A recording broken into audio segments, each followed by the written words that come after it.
Assalamualaikum warahmatullahi wabarakatuh. Pada kesempatan kali ini, saya Farah Rizky Amaliyah, NIM 2502010210177 akan mempresentasikan kajian mengenai penerapan bisnis intelijen pada perusahaan manufaktur PT Nusantara Plastik Cup. Kajian ini membahas bagaimana data transaksi yang dapat diolah menjadi informasi berguna bagi perusahaan, khususnya dalam mendukung keputusan di bidang produksi, pemasaran, dan distribusi.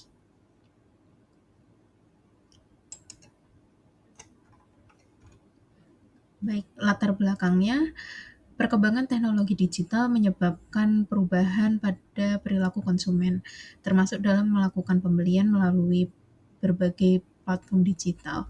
Kondisi tersebut memberikan peluang bagi perusahaan manufaktur cup minuman untuk meningkatkan penjualan.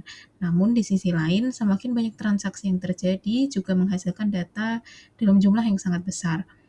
Permasalahannya adalah data dalam jumlah besar tersebut tidak akan memberikan manfaat yang optimal apabila hanya disimpan tanpa dianalisis. Karena itu, perusahaan membutuhkan bisnis intelijen untuk mengolah data tersebut menjadi informasi yang lebih mudah untuk dipahami sehingga dapat digunakan sebagai dasar pengambilan keputusan.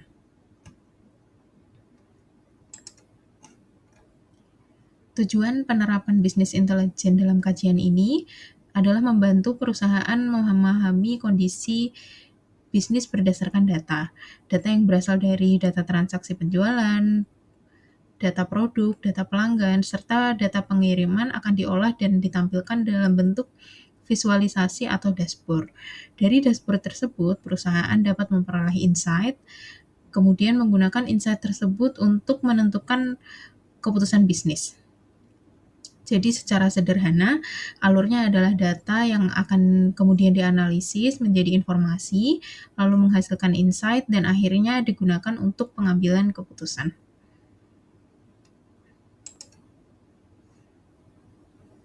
Berikut alur bisnis intelijen yang akan dibahas pada kajian ini. Pada penerapannya, proses bisnis intelijen dimulai dari pengumpulan data. Data tersebut dapat berasal dari data penjualan, data produk, pelanggan, maupun data pengiriman. Selanjutnya, data diintegrasikan dan diproses menggunakan tahapan ETL atau Extract, Transform, and Load, dan data yang sudah diproses kemudian disimpan dalam data warehouse sehingga dapat digunakan untuk proses analisis. Lalu hasil analisis selanjutnya ditampilkan dalam bentuk dashboard dan visualisasi. Dari visualisasi tersebut, perusahaan dapat memperoleh insight yang kemudian dapat digunakan untuk mengambil keputusan terkait jalannya perusahaan. Jadi tujuan akhirnya bukan hanya sekedar menghasilkan grafik, tetapi menghasilkan informasi yang dapat digunakan untuk pengambilan keputusan.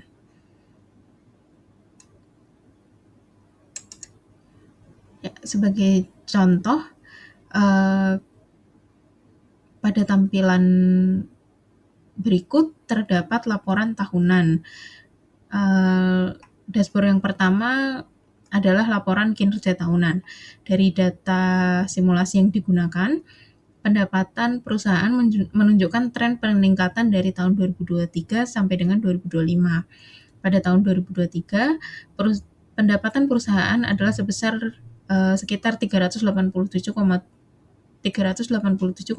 juta rupiah, kemudian meningkat menjadi 424 juta sekian, dan kembali meningkat menjadi 473 juta rupiah pada tahun 2025.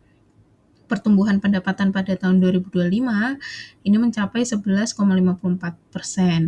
Dari informasi tersebut dapat dilihat bahwa perusahaan memiliki tren pertumbuhan yang positif.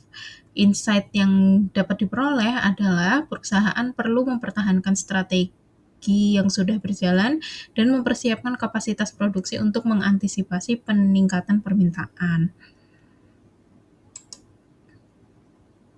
Lalu dashboard kinerja produk.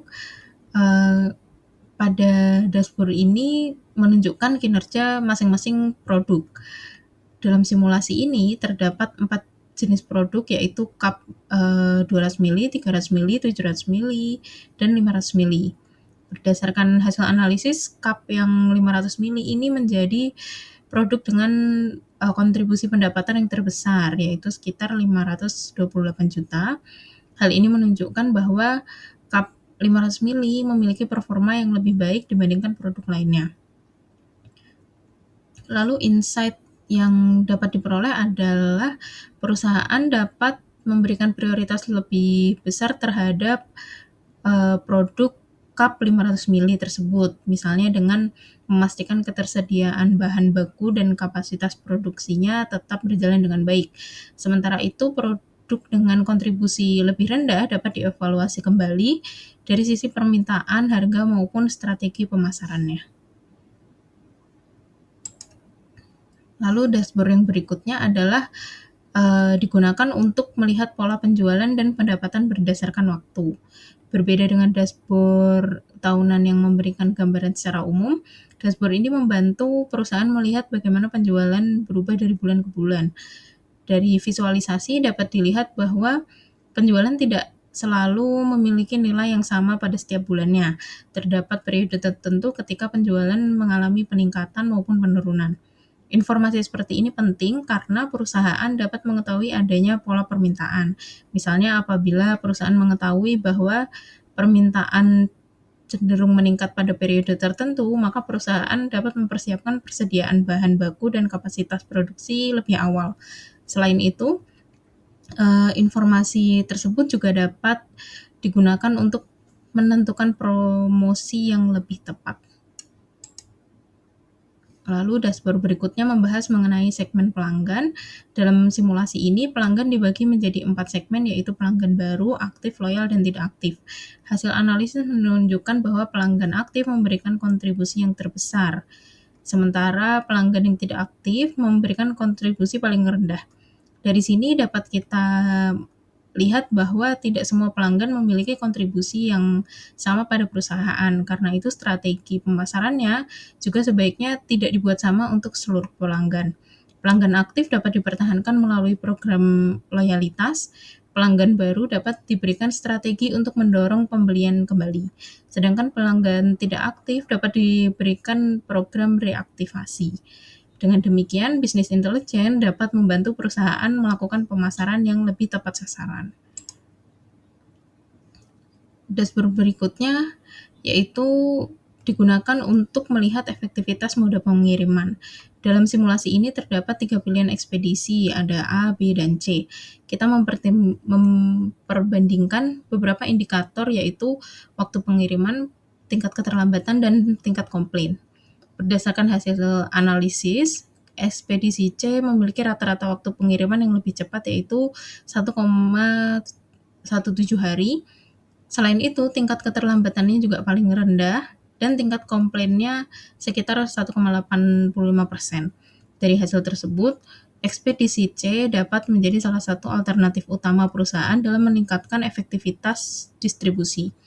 Namun, keputusan tersebut tetap perlu mempertimbangkan biaya pengiriman. Jadi perusahaan tidak hanya melihat ekspedisi mana yang paling cepat, namun juga mempertimbangkan keseimbangan antara kecepatan, kualitas layanan, dan biaya.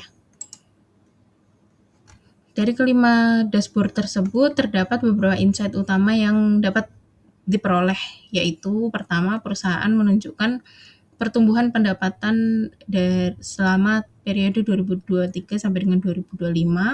Kedua adalah cup 500 ml menjadi kontributor pendapatan terbesar. Ketiga, pelanggan aktif menjadi segmen pelanggan yang kontribusinya pendapatannya paling besar. Keempat, berdasarkan data simulasi, ekspedisi C memiliki performa pengiriman yang paling baik dari sisi kecepatan, keterlambatan, dan tingkat komplainnya.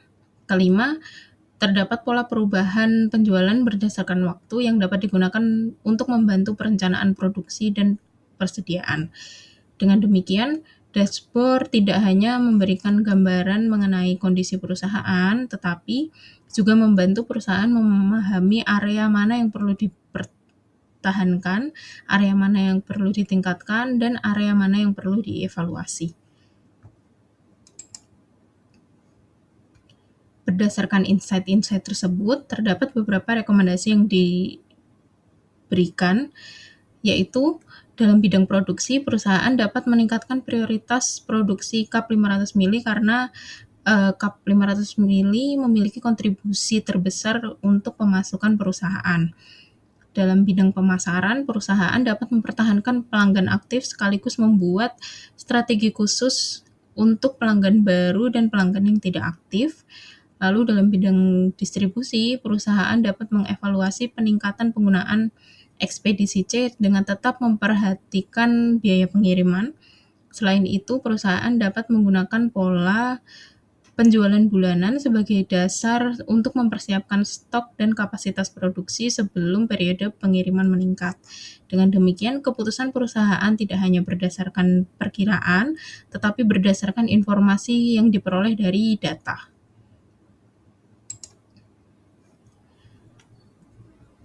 Sebagai kesimpulan, bisnis intelijen dapat membantu PT Nusantara Plastik Cup mengubah data transaksi menjadi informasi dan insight yang lebih mudah dipahami. Melalui dashboard laporan tahunan, kinerja produk, penjualan, segmen pelanggan, dan efektivitas pengiriman, perusahaan dapat memperoleh gambaran mengenai kondisi bisnis secara lebih terukur. Informasi tersebut selanjutnya dapat digunakan untuk mendukung keputusan di bidang produksi, pemasaran, dan distribusi. Dengan kata lain, penerapan bisnis intelijen membantu perusahaan bergerak dari sekedar memiliki data menjadi mampu menggunakan data sebagai dasar pengambilan keputusan. Baik, demikian presentasi saya mengenai penerapan bisnis intelijen pada PT Nusantara Plastik Cup. Data bantuan berupa Excel dan PowerPoint akan diunggah pada tautan Google Drive yang tautannya akan saya tuliskan pada lembar jawab ujian. Mohon maaf atas segala kekurangan. Terima kasih. Wassalamualaikum warahmatullahi wabarakatuh.